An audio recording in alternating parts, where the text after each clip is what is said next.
À tous, c'est toujours avec un privilège, plaisir que nous nous retrouvons dans la maison du Seigneur pour l'adorer. L'Église Horeb souhaite une cordiale et chaleureuse bienvenue à tous ceux qui sont présents ce matin dans les lieux, à tous ceux qui nous écoutent par le net, qu'ils puissent être pleinement bénis et que la grâce de Dieu soit avec eux en ce matin et que nous puissions ensemble adorer le Seigneur et vivre un moment fort. Nous sommes à un moment important de, je dirais, la vie de notre Église adventiste du 7e jour, où, durant les 5 prochaines années, 2020, 2021, 2022, 2023, 2024, 2025, nous avons un objectif. I will go, j'irai. Oui, nous devons répondre à cet appel du Seigneur. Oui, j'irai, Seigneur, prêt à te servir constamment tous les jours. Le texte de base en ce matin que j'aimerais partager avec vous se trouve dans Osée 2, les versets 21 à 23. Osée 2, versets 21 à 23. En ce jour-là, j'exaucerai, dit l'Éternel, j'exaucerai les cieux et ils exauceront la terre. La terre exaucera le blé, le mou et l'huile, et ils exauceront Jisréel. Je planterai pour moi l'Orushuma dans le pays, et je lui ferai miséricorde. Je dirai à l'Oami, tu es mon peuple, et il répondra, mon Dieu. Amen. Inclinons la tête pour la prière. Seigneur Dieu, nous voulons placer ce moment de culte d'adoration entre tes mains. Que tu puisses être avec moi, que je puisse être rempli de cet esprit pour pouvoir partager cette parole. Bénis chacun d'entre nous, tous ceux qui écouteront ce message, qu'ils soient pleinement bénis. Et ensemble, nous puissions ensemble crier, oui Seigneur, j'irai annoncer ton message, ce message des 3 anges. Que chacun soit pleinement béni. T'avons prié ton Fils et pour ta gloire. Amen. Oui, à la fin des temps, Dieu aura un peuple qui restera fidèle à la pure vérité, à un message biblique complet, à la mission qui leur a été confiée par Dieu lui-même. Ils s'appuieront sur Christ pour tous leurs besoins. Ils accepteront pleinement la justice et la puissance intérieure de Christ, en développant leur caractère par sa direction, alors qu'ils hâteront sa seconde venue. Dans le livre Christ Object Lessons, les leçons de l'objet du Christ, à la page 69, la sœur White écrit « Quand le fruit est produit, il met aussitôt dans la fossile parce que la moisson est venue. Oui, Christ attend avec un désir ardent la manifestation de lui-même dans son Église. Lorsque le caractère de Christ sera parfaitement reproduit dans son peuple, alors il viendra les réclamer comme siens. C'est le privilège de chaque chrétien, non seulement de rechercher, mais de hâter la venue de notre Seigneur Jésus-Christ. Si tous ceux qui professent son nom portaient du fruit à sa gloire, à quelle vitesse le monde entier serait semé de la semence de l'Évangile. Rapidement, la dernière moisson serait mûre et le Christ viendrait recueillir le précieux grain. Amen. Le peuple de Dieu, dans les derniers jours, abandonnera la conception égoïste et humaine. Son peuple sera un peuple humble, qui sera fidèle à Dieu et ne manifestera pas un esprit de rébellion ou d'égocentrisme, mais se soumettra à l'amour du Christ. Ce peuple plaidera pour la chute de la dernière pluie du Saint-Esprit. Ce peuple élèvera la parole de Dieu et croira chaque parole qui sort de la bouche de Dieu. Ce peuple proclamera les messages des 3 anges d'Apocalypse 14 et le 4e ange d'Apocalypse 18, origine ou de leur milieu scolaire ou socio-économique. Les calamités naturelles ont fait des ravages dans les régions, les pays et les communautés. Il semble y avoir un bouleversement sociétal avec des fondements bibliques et des normes chrétiennes jetées au vent. Le diable a attaqué le mariage biblique et la famille comme indiqué dans les Saintes Écritures. Et ces attaques deviendront de plus en plus fortes et seront dirigées spécialement envers le sabbat, jour du repos mis à part par Dieu, le 7e jour. Notre liberté religieuse et notre liberté de conscience seront menacées partout dans le monde. Nous sommes confrontés à la toute fin des temps maintenant. Non, la pandémie Covid-19 n'est pas la fin du monde. Mais nous en approchons de très près. C'est maintenant le monde dans lequel nous vivons, un monde dans lequel Dieu a un peuple qui dirigera les autres vers le seul qui puisse fournir la stabilité, la compréhension, l'espoir et un changement de cœur afin que nos actions les uns envers les autres soient un témoignage céleste que nous sommes vraiment le peuple de Dieu. Amen. Nous sommes confrontés à un avenir de plus en plus incertain, dont nous savons qu'il se produira puisque nous croyons aux grandes lignes du développement prophétique, n'est-ce pas? Daniel l'a expliqué clairement. Les prophéties de Daniel, Matthieu et Apocalypse se déroulent juste à temps.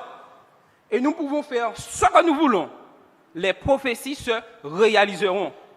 Maintenant, dans quel camp nous nous trouvons? Où je me trouve maintenant? Oui, Dieu aura un peuple. Et par sa grâce, nous pouvons faire partie de ce peuple. Amen. En regardant comment les événements se déroulent, nous voyons également que les membres fidèles de l'Église pourraient être tentés de se diriger dans diverses directions dictées par la société. Il y a ceux qui pourraient s'aligner sur des approches sceptiques de la Bible et de l'esprit philosophique, académique et politique centré sur des idées humanistes. Il y en a qui sont peut-être tentés de s'aligner uniquement sur les structures terrestres, en pensant qu'elles résoudront les problèmes culturels, problèmes sociétaux, problèmes économiques et éducatifs du monde. Il y a ceux qui souhaitent décentraliser l'Église et se concentrer uniquement sur la congrégation locale en oubliant qu'il s'agit d'un mouvement adventiste mondial. Il y a de nombreuses directions que le diable tente de prendre. Cependant, Dieu aura un peuple. Dieu aura un peuple qui témoigne activement aux autres dans les grandes villes du monde. Un peuple qui prend soin de son prochain et de ceux qui sont dans le besoin, comme Jésus l'a fait. Un peuple qui est prêt à proclamer par la puissance de Dieu le dernier message d'avertissement incarné dans les messages des 3 anges annonçant la venue prochaine du Christ. Oui, la venue prochaine du Christ rendra toutes choses nouvelles et apportera l'ordre éternel sur cette terre. Le péché n'affectera plus jamais l'univers. Après la destruction finale des méchants et l'établissement de la ville sainte sur une nouvelle terre refaite, Dieu appelle son peuple à proclamer les messages de préparation de ces 3 anges pour l'aboutissement de l'histoire de la terre. Examinons brièvement, rapidement, ces merveilleux messages des 3 anges dans Apocalypse 14. Les versets 6 et 7 parlent du premier ange. Et il est dit au verset 6, Apocalypse 14, « Je vis un autre ange qui volait par le milieu du ciel, ayant un évangile éternel pour l'annoncer aux habitants de la terre, à toute nation, à toute tribu, à toute langue et à tout peuple. Verset 7. Il disait d'une voix forte, « Craignez Dieu et donnez-lui gloire, car l'heure de son jugement est venue. Et adorez celui qui a fait le ciel, la terre et la mer et les sources d'eau. » Oui, c'est un appel à adorer le Créateur et non la créature. L'évangile éternel doit être prêché avec la puissance du Saint-Esprit, à chaque point du globe, avec la justice de Christ, au cœur même des messages des trois anges. Le deuxième ange, au verset 8, proclame, et un autre, un second ange suivit en disant, elle est tombée, Babylone la grande, qui a abreuvé toutes les nations du vin de la fureur de son impudicité. Babylone représente la confusion et le mélange de la vérité avec l'erreur par les autorités papales et autres autorités religieuses. La pure parole de Dieu n'est ni valorisée, ni préservée. C'est pourquoi Babylone est loin de tout ce qui mérite l'attention. Le troisième ange donne des avertissements sévères dans les versets 9 à 12. Et dans les versets 9 et 10, il est dit, et un troisième ange, les suivit en disant d'une voix forte, « Si quelqu'un adore la bête et son image et reçoit une marque sur son front, sur sa main, il boira lui aussi du vin de la fureur de Dieu, versé sans mélange dans la coupe de sa colère. Il sera tourmenté dans le feu et le soufre devant les saints anges et devant l'agneau. » Dieu nous avertit de nous plier à rien de moins que lui et la vérité. Amen. Le sabbat du 7e jour a été attaqué par beaucoup de gens à travers les âges, mais il persiste parce que c'est la vérité de Dieu. Et Dieu a un peuple qui respecte et aime le sabbat, un peuple qui le garde par la puissance de Dieu. Ceux qui s'opposent au sabbat installent le substitut papal du dimanche ou dans d'autres contextes un autre jour. Rien d'autre que l'instruction biblique éternelle de Dieu ne doit être honoré. Le sabbat du 7e jour est le sceau et le signe de ceux qui l'aiment et lui obéissent.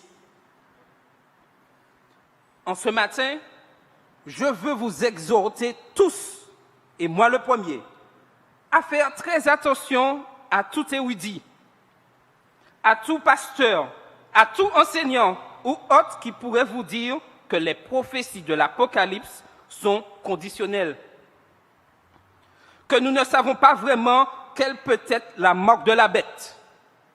Non, nous, en tant qu'adventistes du 7e jour, croyons en la compréhension historiciste de la prophétie biblique et nous avons une approche historico-biblique lorsque nous lisons les Écritures. Nous avons aussi l'esprit de prophétie et plus particulièrement ce livre magnifique d'Ellen G. White, La Grande Controverse ou la Tragédie des siècles, qui nous explique beaucoup de choses sur les événements des derniers jours.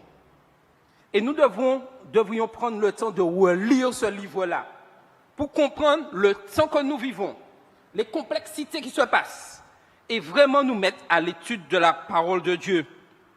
N'acceptons rien d'autre que les enseignements liés aux choses qui se réalisent progressivement et qui sont bénies par Dieu, qu'on trouve dans la Bible et les prophéties.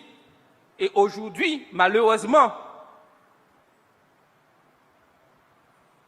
les réseaux sociaux sont des fois mal utilisés.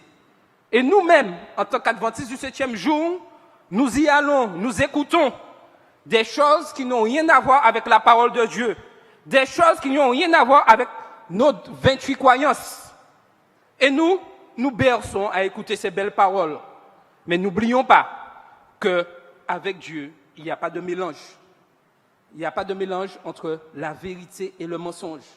Avec Dieu, c'est uniquement la vérité. Oui, Dieu aura un peuple sur la surface de la terre qui acceptera la proclamation des messages des 3 anges. En réalité, le verset final est le point clé de l'explication de ces messages. Se trouve au verset 12 de Apocalypse 14. C'est ici la persévérance des saints qui gardent les commandements de Dieu et la foi de Jésus. Amen. Et il constitue le peuple de Dieu à la fin des temps. Et Apocalypse 12, verset 17, renforce cette idée en déclarant « Et le dragon fut irrité contre la femme. Et il s'en alla faire la guerre au reste de sa postérité, à ceux qui gardent les commandements de Dieu et qui ont le témoignage de Jésus. » Apocalypse 19, verset 10, nous apprend que le témoignage de Jésus est l'esprit de prophétie. Oui, Dieu a béni son peuple des derniers jours avec une instruction inestimable sur l'esprit de prophétie, tel qu'il est compris dans les écrits d'Ellen G. White. Oui, Dieu aura un peuple. Son peuple proclamera les messages des 3 anges et celui du 4e ange d'Apocalypse 18, les versets 1 à 4, que nous allons lire ensemble. Apocalypse 18, les versets 1 à 4. Après cela, je vis descendre un autre ange qui avait une grande autorité, et la terre fut éclairée de sa gloire. Verset 2, il cria d'une voix forte en disant, « Elle est tombée, Babylone la grande, elle est devenue une habitation de démons, un repère de tout esprit impur, un repère de tout oiseau impur et odieux. Parce que toutes les nations ont bu du vin de la fureur de son impudicité, et que les rois de la terre se sont livrés avec elle, avec l'impudicité, et que les marchands de la terre se sont enrichis par la puissance de son luxe. » Et au verset 4, « Et j'entendis du ciel une autre voix qui disait, « Sortez du milieu de mon peuple, sortez du milieu d'elle, mon peuple, afin que vous ne participiez point à ses péchés et que vous n'ayez point part à ses fléaux. » Dans le livre Testimonies for the Church, volume 9, à la page 19, malheureusement ce livre c'est en anglais, nous lisons ceci à propos du peuple spécial de Dieu à la fin des temps. Dans un sens particulier, les adventistes du 7e jour ont été placés dans le monde comme gardiens et porteurs de lumière. On leur a confié le dernier avertissement pour un monde qui se meurt. Sur eux brille une merveilleuse lumière provenant de la parole de Dieu. Ils ont reçu une mission de la plus solennelle importance, la proclamation des messages des 1er, 2e et 3e anges. Il n'y a pas d'autre œuvre d'une aussi grande importance. Ils ne doivent permettre à rien d'autre de capter leur attention. Et Mme White insiste sur cette partie. Ils ne doivent permettre à rien d'autre de capter leur attention. Et notre ennemi, le diable, le sait bien. Et il utilise tous les moyens pour nous distraire. Nous entendons, ah oui, la fédération n'est pas bonne, l'union n'est pas bonne, le pasteur n'est pas bon, les anciens ne sont pas bons. Notre mission, ce n'est pas ça d'écouter. Notre mission, c'est d'écouter la parole de Dieu et de mettre en pratique ce qu'elle nous dit et être de fidèles serviteurs de Dieu. Arrêtons de nous laisser distraire par tout et rien d'autre. Il est important que nous puissions revenir à nos valeurs. L'ennemi fait son job. C'est normal.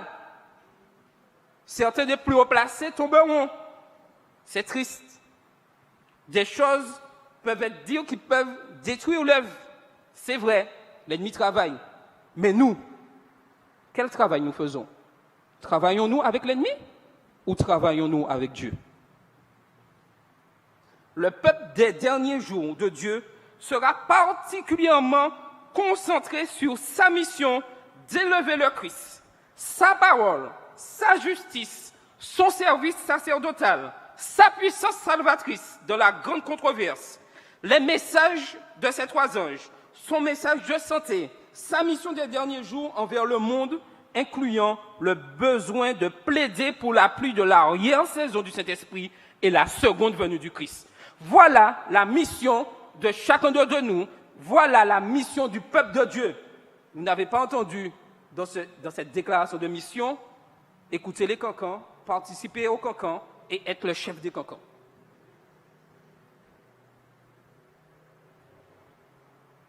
Au cours de cette pandémie, la tension des relations humaines à travers le monde, les catastrophes naturelles, le chaos économique et bien plus encore, le précieux peuple de Dieu a proclamé la vérité, a proclamé l'amour, a proclamé la justice, a proclamé l'espoir. Amen. Le Saint-Esprit a motivé et dirigé le peuple de Dieu à l'échelle internationale, a utilisé tous les moyens possibles pour proclamer son précieux message. Quelle joie de savoir que même en ces temps difficiles, les messages des 3 anges, le message des 3 anges ont fait le tour du globe. Amen. Et nous allons commencer à partir de demain, au niveau de l'Union des Antilles et Guyanes françaises, une campagne d'évangélisation où nous avons appris à utiliser les réseaux sociaux, où nous avons découvert l'importance de Zoom, où nous avons découvert que, grâce à YouTube, on peut voir plusieurs fois des prédications. Et là, la possibilité, et par, je dirais, le Saint-Esprit a permis à nos administrateurs de pouvoir proclamer l'Évangile sous des télés. Je suis sûr, il y a 2 ans de ça, jamais vous ne penserez que ça serait possible. Et ça, c'est la puissance de Dieu qui nous permet aujourd'hui, en ce jour, de pouvoir avoir ces campagnes d'évangélisation sur Canal 10, sur ETV en Guyane, sur Zouk TV en Martinique. Et nous devons prier pour que ce message puisse être proclamé et que chacun puisse recevoir cette espérance. Faisons le travail que le Seigneur nous demande. Les confinements ont obligé les gens à rester à la maison, à se tenir à 1 mètre les uns des autres. Et lorsque nous venons à l'église, maintenant, c'est 1 banc sur 2. Et être séparés de 1,20 mètre. À utiliser des masques, à essayer de rester en bonne santé. Cependant, pour être en bonne santé spirituelle, nous avons besoin de nous connecter avec des personnes qui ont accepté Jésus comme leur sauveur et Seigneur personnel. Nous devons témoigner. Et là, j'attaque un deuxième aspect des choses. Nous devons témoigner. Ça veut dire quoi aujourd'hui, dans cette période où tout le monde où il est préconisé de prendre cette distance? Mais vous savez, nous avons un Dieu formidable. Hein? Et il nous donne toujours les moyens de pouvoir nous connecter. Nous avons la puissance, je dirais, je ne ferai pas de pub pour Zoom, mais il y a d'autres plateformes où nous pouvons discuter, se voir. Nous avons les réseaux sociaux avec WhatsApp, où nous pouvons aussi nous voir. Il y a Skype. Mais combien d'entre nous l'utilisent pour la gloire de Dieu? Combien d'entre nous l'utilisent pour annoncer le message? Combien de nous l'utilisent pour annoncer le message des 3 anges? Il est important qu'individuellement, chacun puisse réfléchir sur la chose. Combien d'entre nous prenons le temps d'aller sur ces réseaux sociaux pour pouvoir prier ensemble? On a l'impression que le monde n'a pas changé. Avant comme après Covid, personne n'assiste à la prière. Avant comme après Covid, très peu continuent d'étudier la parole de Dieu. Mais nous savons tous que c'est un reste. Notre mission ce jour, est-ce que je souhaite faire partie de ce reste? Il n'y a que 2 camps. Le camp de Dieu et le camp de Satan. Chacun aura la possibilité de choisir. Et chacun sera responsable de son choix. Si nous ne pouvons pas nous rencontrer en personne, avançons courageusement avec le programme d'évangélisation numérique, parce que le monde a besoin de comprendre la Bible pour trouver la liberté, la guérison et l'espoir en Jésus. Oui, Jésus revient, Maranatha. Travaillons unis et de façon coordonnée, en utilisant tous les moyens possibles pour amener les gens à Jésus. C'est notre vie, telle est notre mission, telle est notre passion. Le monde numérique n'est pas un ennemi, c'est la nouvelle possibilité que Dieu nous a donnée pour couvrir le globe avec le message du salut à toute tribu, langue et peuple. L'évangélisation numérique est encore une évangélisation personnelle. Même si rien ne peut remplacer l'évangélisation face à face, la combinaison des deux peut être le secret utilisé par plus de 21 millions d'adventistes du 7e jour pour atteindre des milliards de personnes dans cette génération. Merci, oui, merci Seigneur pour cette nouvelle approche de la mission. Louange à Dieu pour son œuvre dans la vie des membres de son Église à travers le monde. Oui, Dieu aura un peuple. Dans le service chrétien, nous lisons un avertissement puissant pour nous tous. Avec tout son pouvoir de séduction, Satan s'efforce d'éloigner les hommes du message du troisième ange, qui doit être proclamé avec une grande puissance. Et elle ajoute dans Prophète Séwa, à la page 475, les chrétiens devraient se préparer à l'événement formidable qui va surprendre bientôt le monde par une étude diligente de la parole de Dieu et un effort constant pour conformer leur vie à ses préceptes. Et j'insiste sur cette partie-là. Une étude diligente de la parole de Dieu. Et nous avons la chance, en tant qu'adventistes du 7e jour, d'avoir ce questionnaire de l'école du sabbat. Un outil formidable d'évangélisation. Un outil formidable pour nous perfectionner dans la parole de Dieu. Combien de temps passons-nous à l'étude de la parole de Dieu? En ce matin, le Seigneur nous supplie d'étudier sa parole, car les temps deviennent de plus en plus difficiles. Dieu appelle à un réveil et une réforme. Et nous lisons ceci dans Témoignages pour l'Église. Le volume 2. L'œuvre que l'Église aura négligé de faire dans un temps de paix et de prospérité, et nous pouvons dire que nous avons vécu cela, elle devra l'accomplir au milieu d'une crise terrible, dans les conditions les plus décourageantes et les plus rebutantes. Et nous le vivons actuellement. Dans Événements des derniers jours, elle ajoute « Des temps troublés sont devant nous, mais gardons-nous de prononcer ne serait-ce qu'une seule parole d'incrédulité ou de découragement. » Et elle continue « N'oublions pas que nous annonçons un message de guérison à un monde où beaucoup d'âmes sont atteintes de la maladie du péché. » C'est pourquoi il nous est dit l'œuvre de Dieu sur cette terre ne sera pas achevée, à moins que les hommes et les femmes qui composent nos églises ne se mettent au travail et unissent leurs efforts à ceux des prédicateurs et des membres officiants de l'Église. Extrait de Instruction pour un service chrétien à la page 86. Oui, Dieu aura un peuple.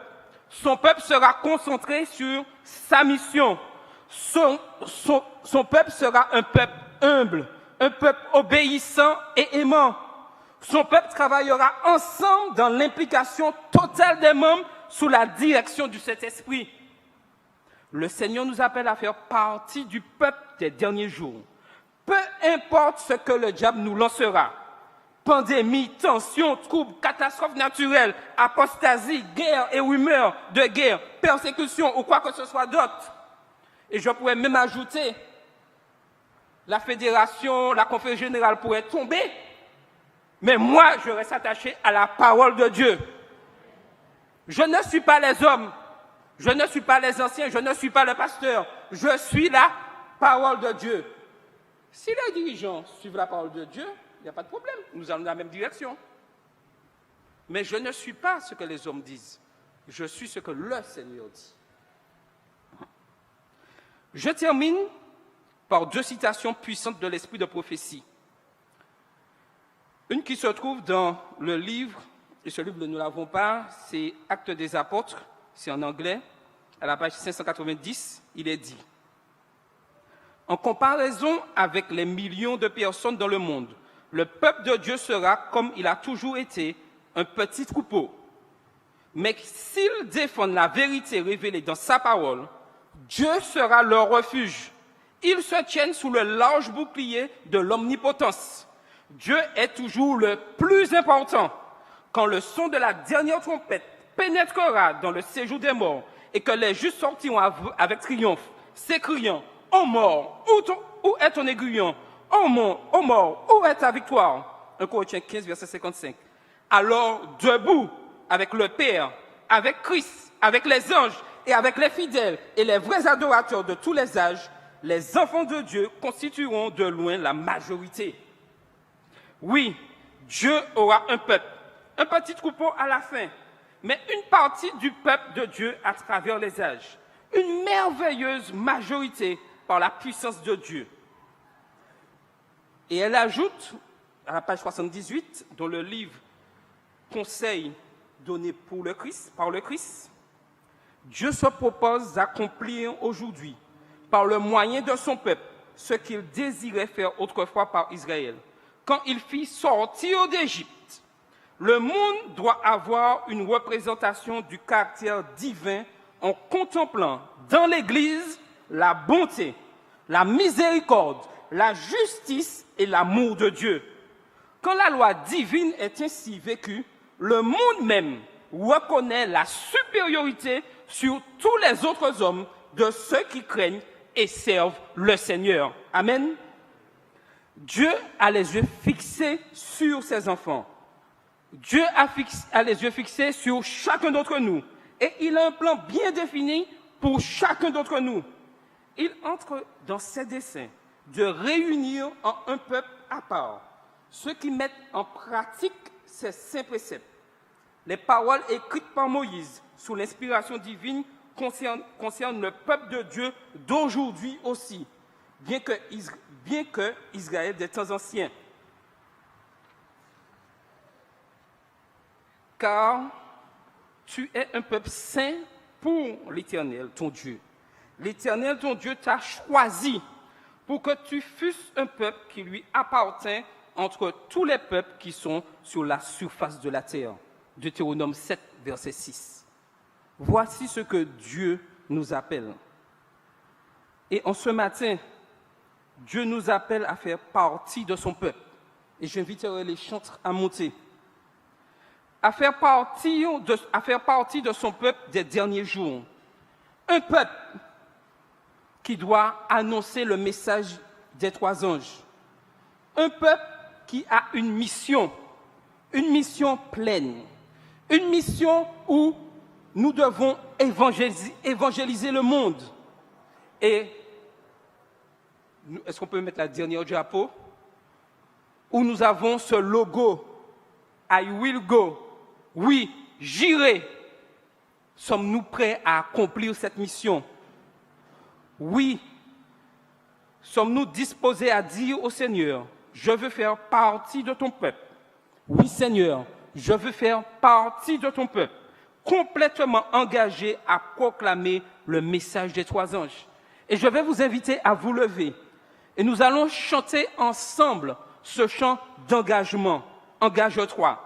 Un chant que nous devons faire, un chant qui doit vraiment nous habiter pleinement. Un chant d'engagement. Ce n'est pas n'importe quoi. Nous nous engageons avec Dieu d'accomplir cette mission, d'être des fidèles serviteurs. Oui, Seigneur, j'irai. Oui, Seigneur, je veux être parmi ton peuple, Seigneur. Oui, Dieu a un peuple. Veux-tu faire partie de ce peuple? Je vous invite à vous tenir debout. Engage-toi pour le maître, c'est le moment.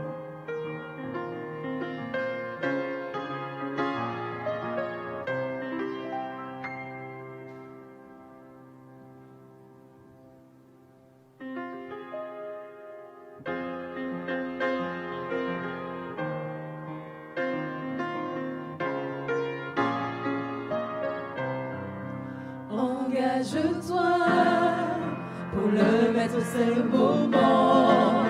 Engage-toi, pendant qu'il est encore temps pour servir. Dieu a besoin de toi, il t'appelle aujourd'hui. Réponds-lui, me voici, autour de toi, nombre de gens perdent la foi.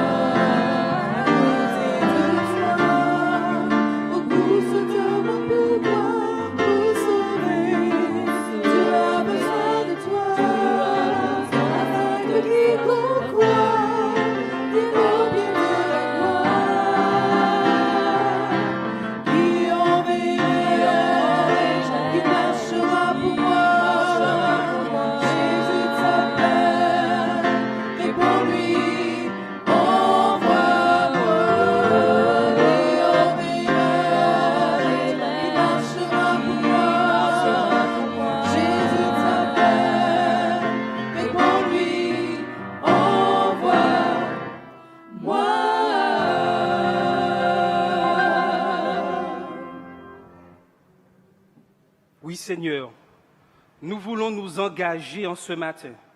Nous voulons être de véritables serviteurs.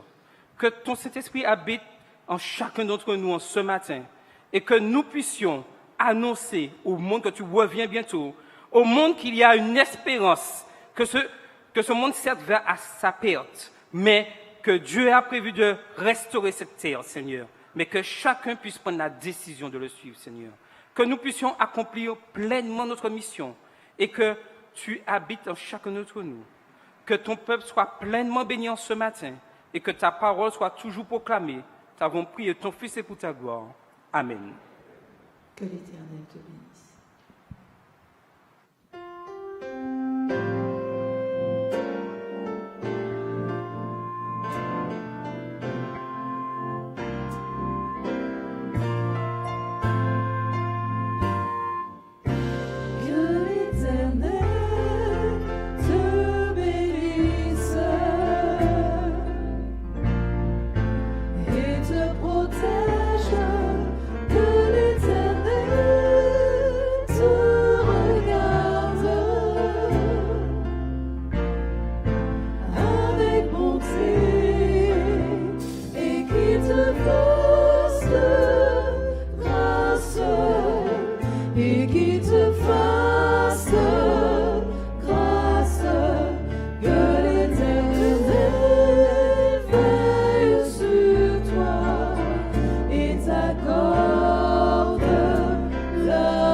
Et que soyons pleinement bénis en son nom. Amen. Amen. Merci pour votre présence en ce matin. Que le Seigneur vous bénisse et que nous puissions toujours continuer à le servir fidèlement. Pensons à une famille qui est endeuillée dans les prières. Pensons à leur envoyer quelques mots d'encouragement. Nous sommes une famille, nous vivons ensemble ce moment difficile. mais que le Seigneur puisse apporter en chacun cette espérance. Et n'oublions pas, à partir de demain, commence notre campagne numérique au niveau de l'Union. Il y a de l'espoir avec le pasteur Tony Gély. Prions pour que le message puisse toucher des âmes. Prions pour que la connexion se passe bien. Prions pour que tout se passe bien au niveau des enregistrements dans les diffusions et que son nom soit proclamé et que le Seigneur revienne très vite, très bientôt. Que le Seigneur vous bénisse. Amen.